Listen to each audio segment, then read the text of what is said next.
versículo 31, sobre o amor de Deus. Antes de nós entrarmos na leitura da palavra, eu quero dizer aos irmãos que o amor de Deus, ele é incondicional, pois o amor de Deus não depende de uma ação humana. Deus nos ama, independente da nossa posição diante dele.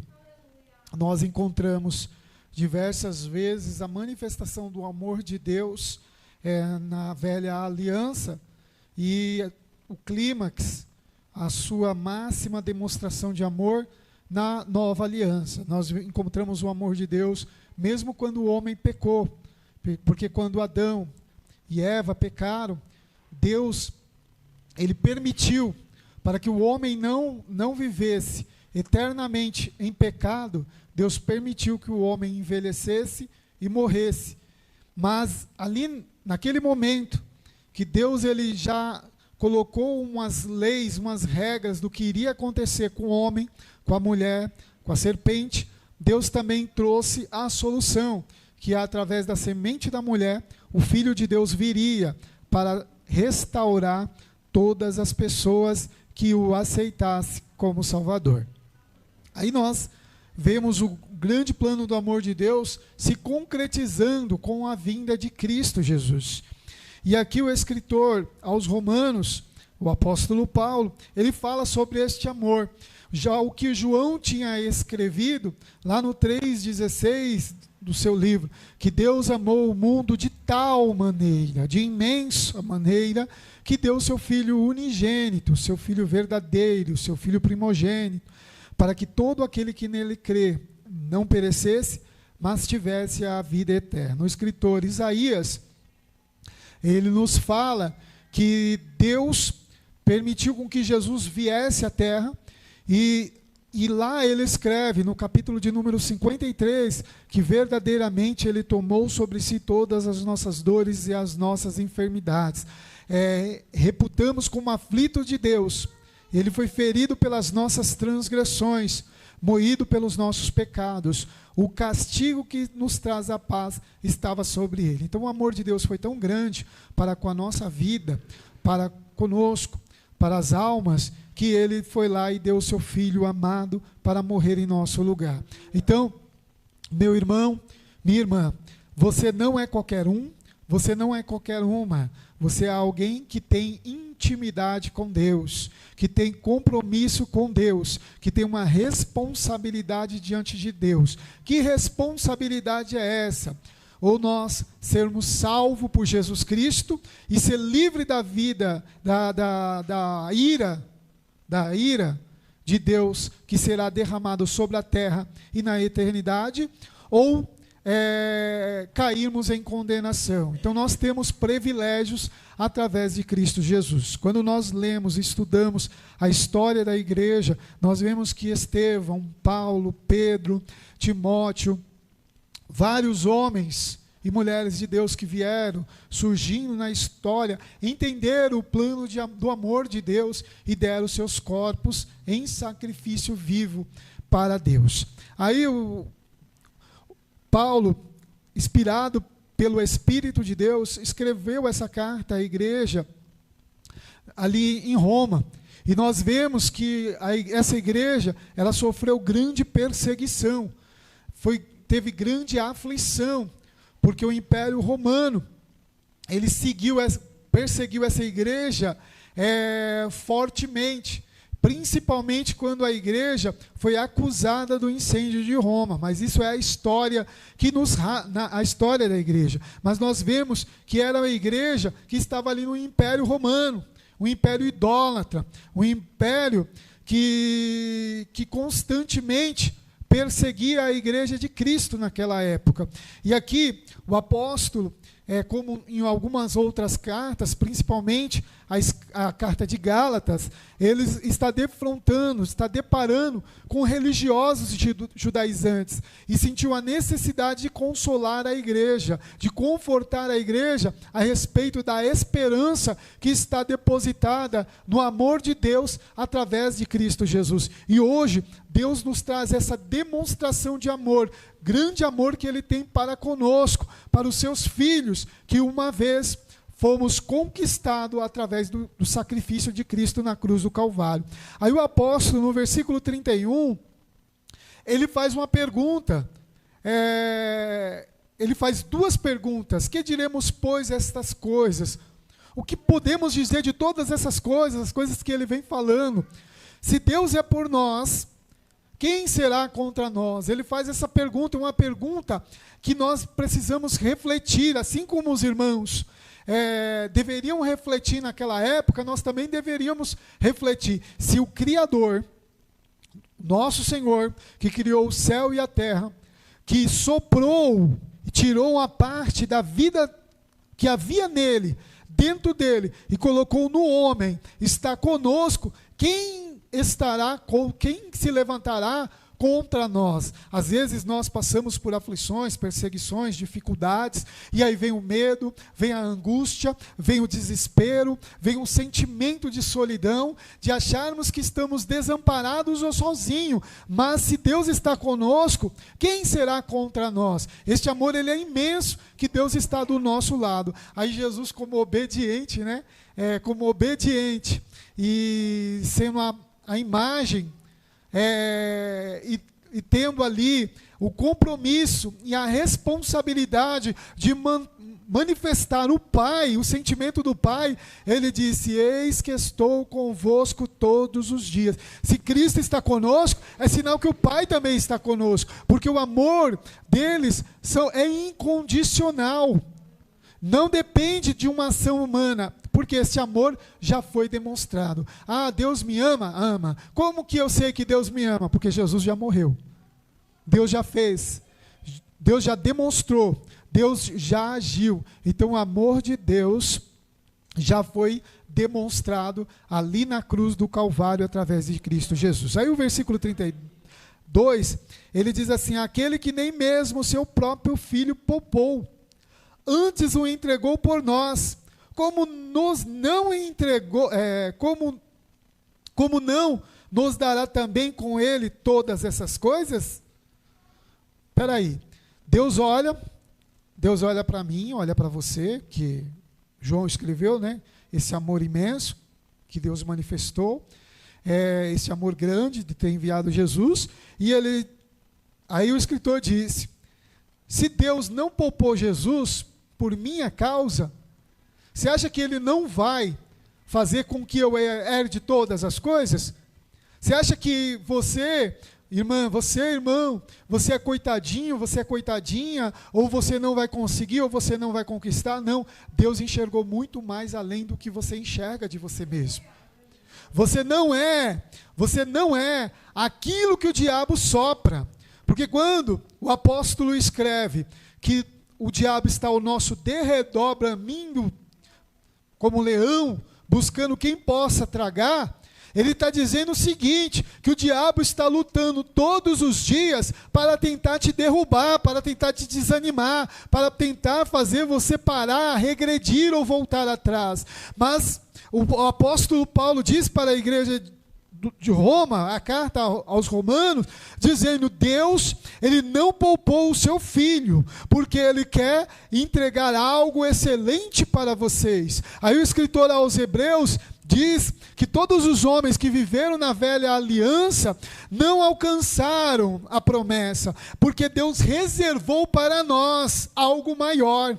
Então nós temos algo maior do que Elias alcançou. Nós tivemos o privilégio de conhecer o Jesus na qual Isaías profetizou que iria sofrer e morrer por nossos pecados, e iria fazer-nos herdar todas as coisas. Aí o apóstolo Paulo escreve lá no livro, a carta aos Efésios, no capítulo 1, versículo 3, dizendo: bendito Deus e Pai, que já nos abençoou com todas as bênçãos celestiais em quem? Em Cristo Jesus.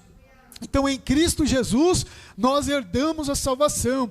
Existem pessoas que buscam riquezas, buscam privilégios, buscam grandezas aqui na terra. Porém, nós precisamos tomar cuidado com a soberba da vida, para não nos embaraçar com as coisas desse mundo, para que nós não venhamos correr atrás da concupiscência da carne e concupiscência dos olhos, porque o que Deus reservou para mim, reservou para você, é muito maior, é muito melhor. Se não fosse assim, o Filho de Deus não teria morrido por nós. Sofremos por coisas terrenas, porque a natureza terrena, a natureza humana quer falar alto, porém, nós precisamos glorificar a Deus por algo maior e melhor, que é espiritual. Aí o apóstolo, ele escreve assim no 33, quem intentará acusação contra os escolhidos de Deus? Ele faz uma pergunta, e ele responde, é Deus que os justifica. Então, por um lado, o diabo está nos acusando, 24 horas, ele é um acusador, como está escrito lá no livro de Apocalipse, está nos acusando, está querendo nos acusar, olha, está vendo? É crente, está mentindo, é crente, está murmurando, é crente, não está vigiando, está agindo na natureza terrena, humana, conforme escreveu Paulo ali para a igreja aos Gálatas, no capítulo 5, sobre as obras da carne, e ele está acusando 24 horas, para tentar derrubar os escolhidos de Deus, mas por outro lado está Deus. De um lado, Deus, Jesus à sua direita, à sua destra, mediano, que o apóstolo Paulo ele escreve para Timóteo, dizendo que existe um mediador entre Deus e os homens, é Jesus. Jesus está lá mediando.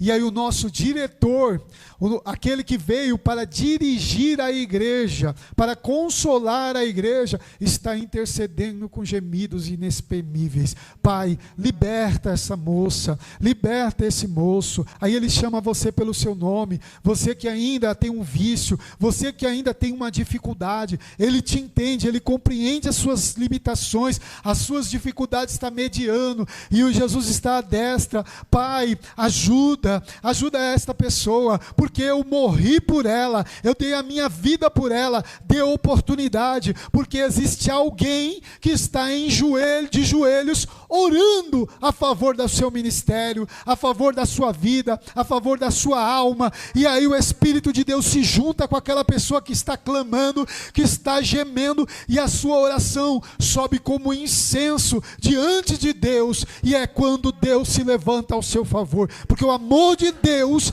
ele não é um amor como água parada, ele é torrencial, ele age, ele já agiu, ele já trabalhou ao seu favor.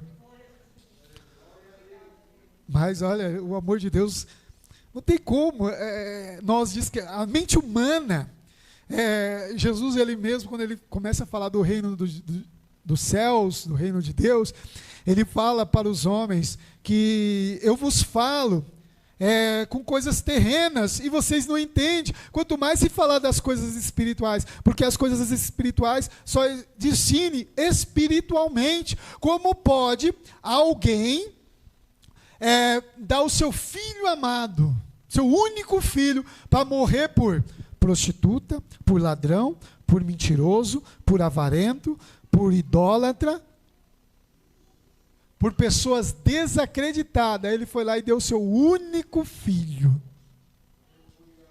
Aí seu filho vai lá e morre.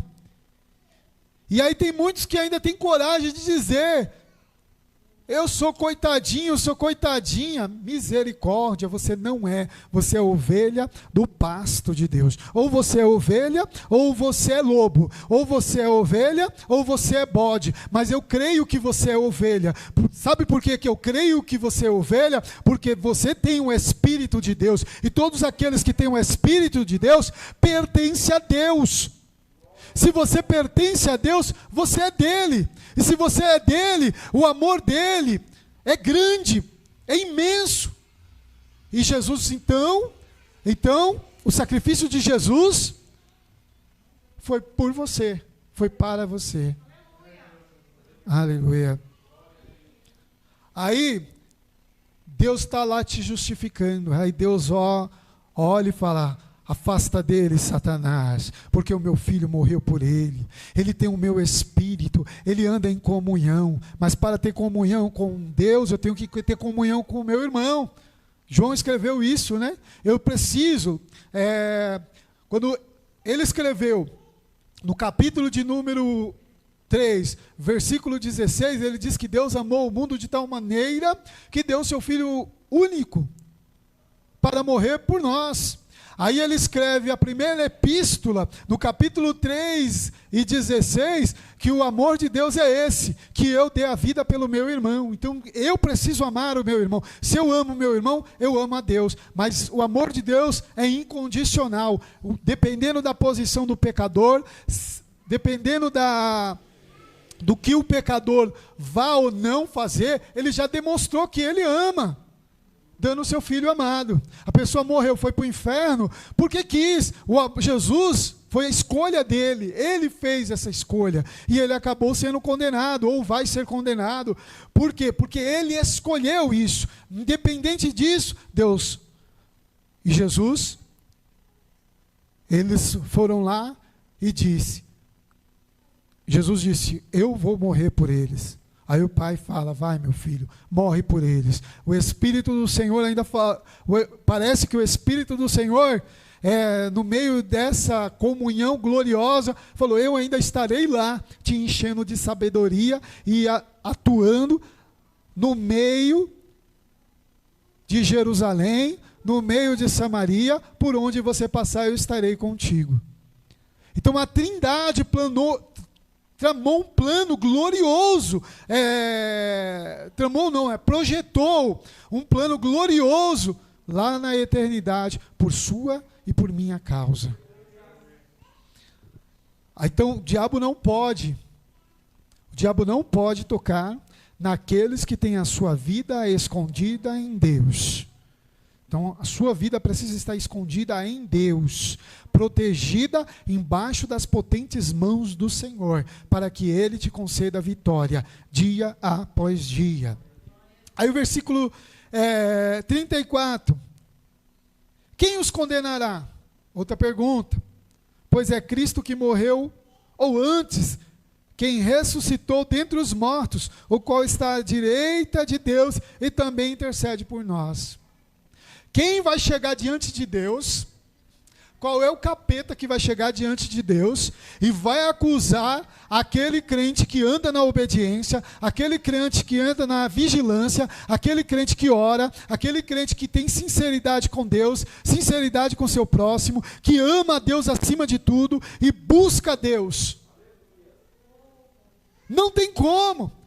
Porque Jesus está ali dizendo: este é meu, você não pode tocar. O diabo não pode tocar naqueles que está embaixo das potentes mãos do Senhor. Não é simpatizantes. Não estou falando de pessoas que é simpatizante. Diz: eu creio em Deus, eu sou filho de Deus, eu amo a Deus, e não obedece. Que tem a aparência de religiosidade, mas não tem o Espírito de Deus. Eu estou falando de pessoas que têm o Espírito de Deus, que fizeram um compromisso com Deus, de ser fiel até a morte, para receber a vida eterna, para receber a coroa da vida eterna, para receber um novo nome, para ter uma pedra branca escrita com um novo nome, estar vestido de vestes brancas e lá nas bodas do Cordeiro sentar naquele grande banquete reservado. Eu estou falando para pessoas assim,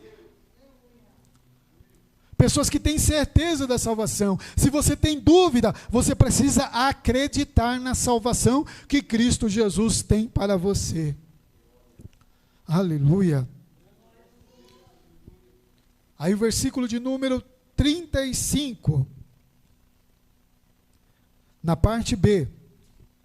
A parte A. Quem nos separar do amor de Cristo? Quem vai te separar do amor de Cristo? Olha, irmãos, vou falar uma coisa para você. A pessoa morreu, acabou de morrer num pecado. O pior pecador do mundo.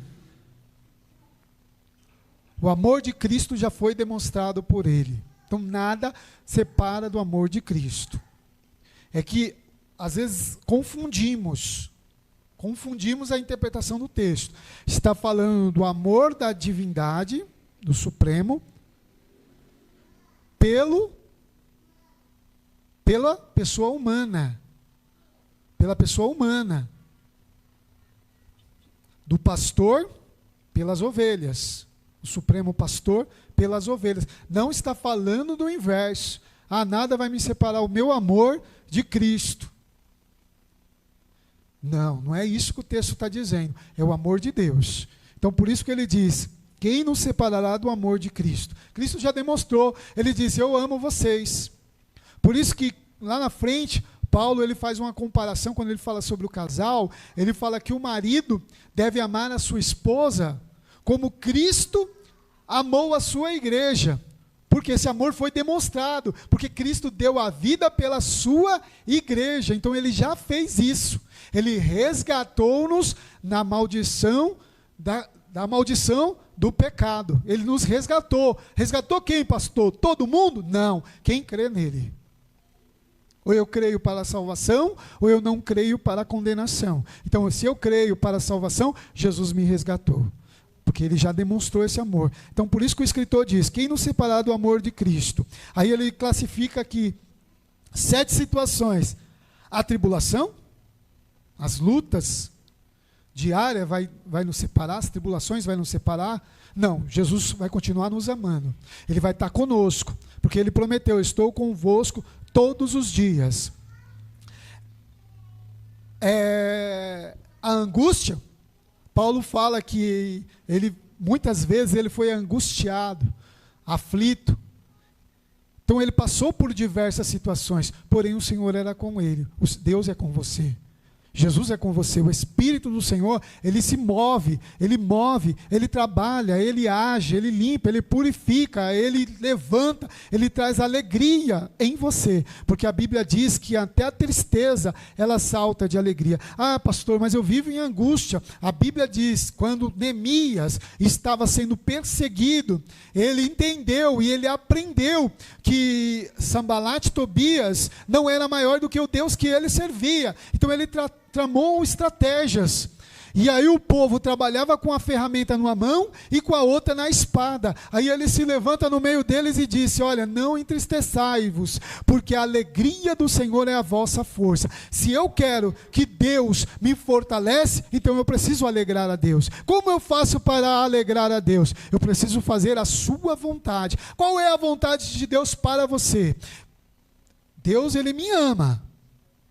E o meu amor para com Deus é fazer o que ele pede para eu fazer, temê-lo, obedecê-lo e servi-lo e ajudar o meu próximo. Pronto. Então logo eu estarei fortalecido. Logo a tristeza vai ter que ir embora e a alegria do Senhor vai vir. Aí ele continua: ou a perseguição. Parece que Paulo já estava predizendo a perseguição da igreja de Roma. Eles já estavam passando por perseguições, só que as situações foram agravando, foram maiores. Porém, as perseguições não podem nos separar deste amor. Você está sendo perseguido, você está sendo afligido, angustiado, está passando por aflições, e Deus é com você. Jesus está ao seu favor. Ele te guarda por onde você andar. A Bíblia diz, Deus abençoe, que os passos do homem sincero são confirmados pelo Senhor. Então, à medida que eu ando, para onde eu ando, se eu sou sincero para com Deus, então o amor de Deus me acompanha. O amor de Deus está comigo. Deus está me protegendo. A fome. Parece que ele pega a mensagem lá do salmista, né? Que o salmista disse que Deus não desampara. O salmista diz que ele não viu os servos do Senhor mendigar o pão, porque Deus guarda, Deus protege. Em meio à dificuldade, Deus está dando proteção e guardando o seu povo. Ou a nudez, a falta de vestimento, ou o perigo. os perigos que nos rodeiam para tentar nos tragar e destruir, ou a espada, mortes, o original é mortes violentas.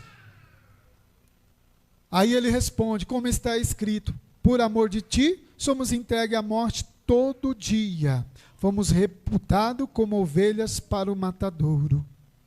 Então nós somos ovelhas e estamos indo para o matadouro. Era isso que ele estava dizendo. Por causa devido às perseguições, às dificuldades.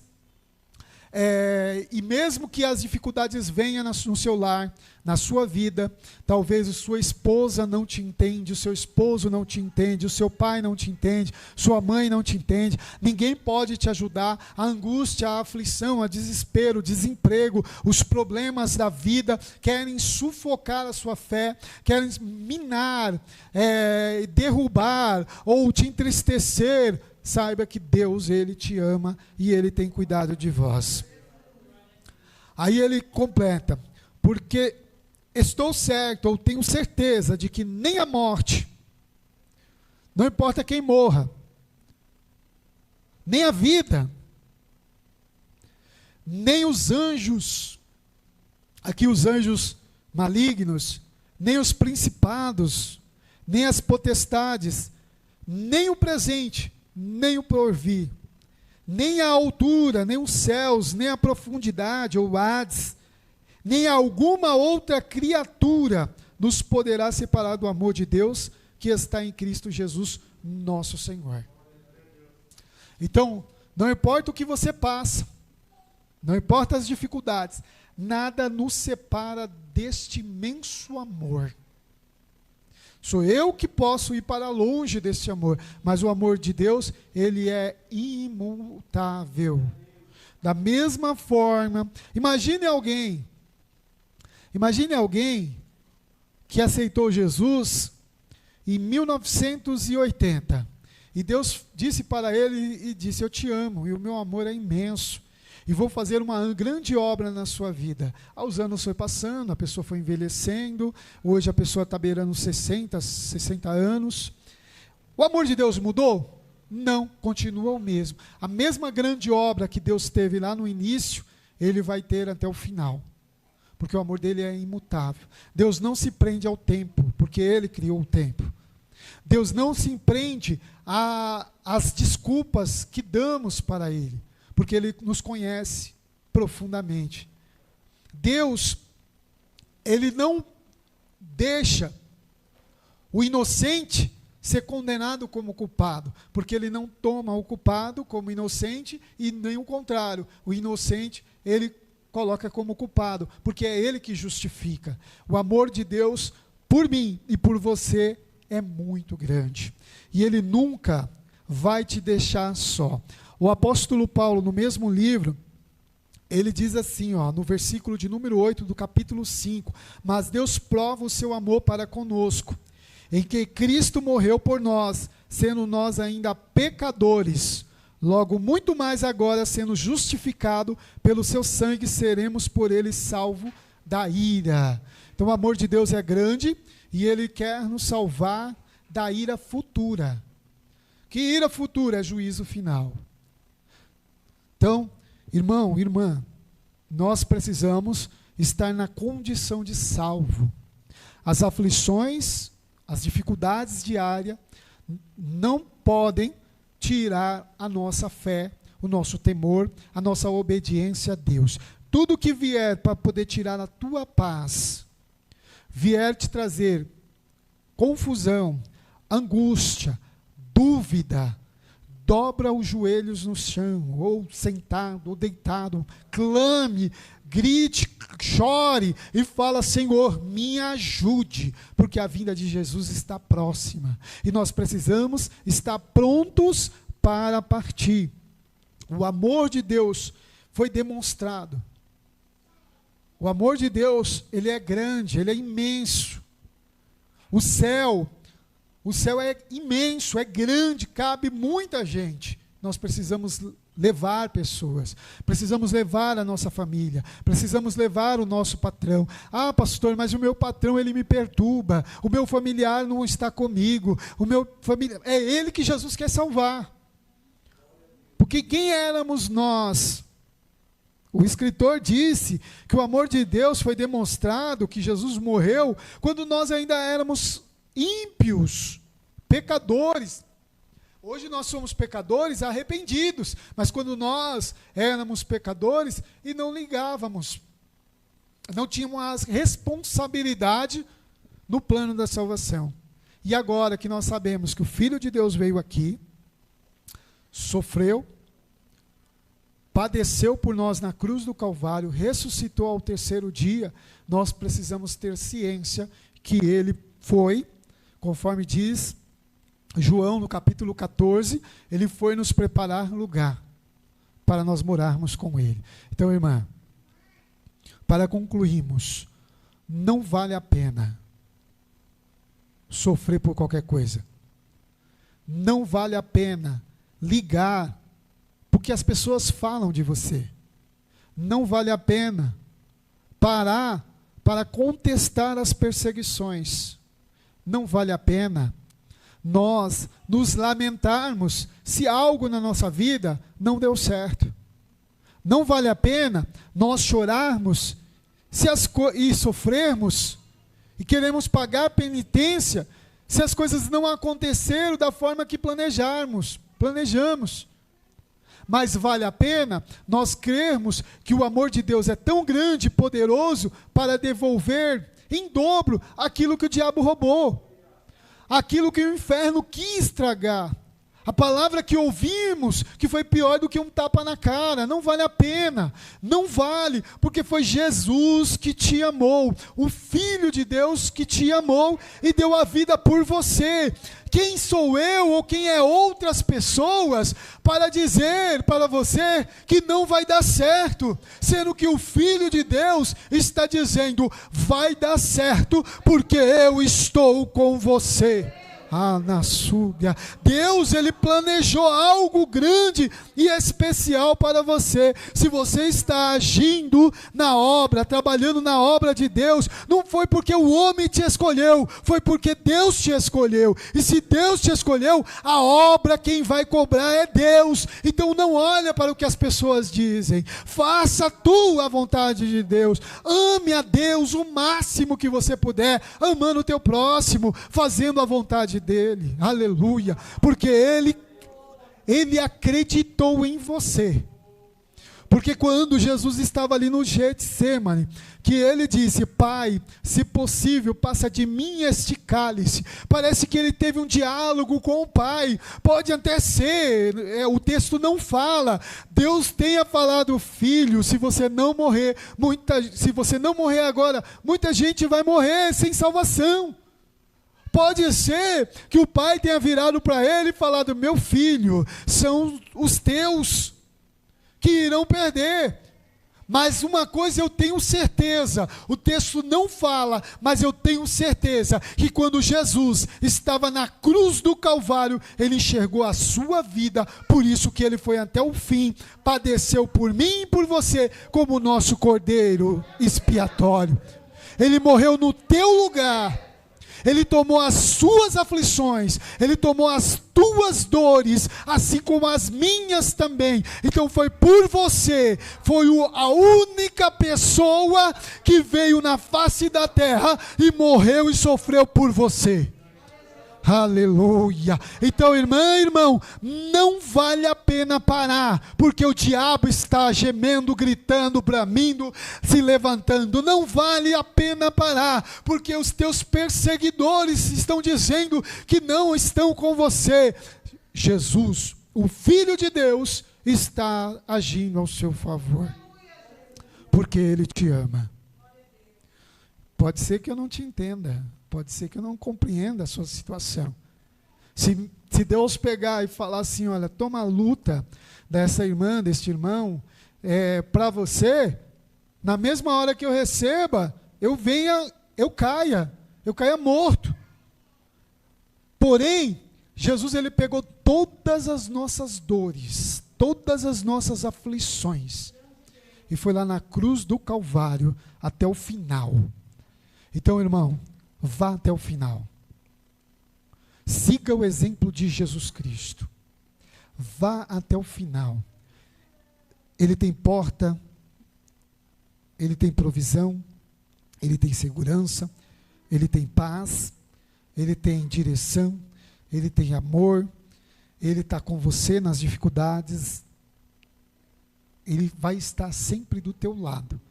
Mas para isso, é você que tem que se esforçar, é você que tem que orar, porque o reino do céu é tomado à força, é na oração, é na obediência e é na persistência. Amém? Que Cristo Jesus os abençoe. O grande do amor de Deus é demonstrado na sua vida de uma maneira especial, gloriosa e poderosa. Então creia no poder de Deus para a sua vida. E eu quero orar por você. Eu quero que você coloque a mão no seu coração, aí no seu lar, aqui. Eu quero orar por você. E eu estarei orando para que você sinta este amor de Deus na sua vida, na sua família, no seu lar, para que você viva este amor em nome de Jesus. Pai, em nome de Jesus Cristo de Nazaré, visita essa pessoa que está aqui, ó Pai, e a pessoa que está no lar agora. Contempla a necessidade, Senhor, o coração. Talvez essa pessoa está passando por um momento de angústia, de aflição, de solidão, desespero, sentimento, ó Pai, de parar, ou sentimento, ó Pai, de morrer, ó Pai, já pediu a morte, ou Senhor, está desempregado, ou passando necessidade. Senhor, eu te peço, contempla a necessidade agora, Senhor. Seja pai, Senhor, do órfão, esposo da viúva. Ampare esse teu servo, tua serva, ajuda cada um, ó Pai. Supra a necessidade, mostra, Senhor, o teu grande amor na vida do teu filho. Enche de alegria, Senhor, enche de paz. Mostre uma saída, Senhor, para o teu filho, para a tua filha. Pois ele precisa, Senhor, que o Senhor o auxilie neste momento. E nós temos, ó Pai, um ajudador, um diretor, ó Pai, que é o Espírito Santo. Através do teu Espírito Santo, Senhor, enche o teu filho, a tua filha de alegria e paz, de gozo, em nome de Jesus. Amém. Que Cristo Jesus vos abençoe e que o amor de Deus esteja sempre presente na sua vida, em nome de Jesus.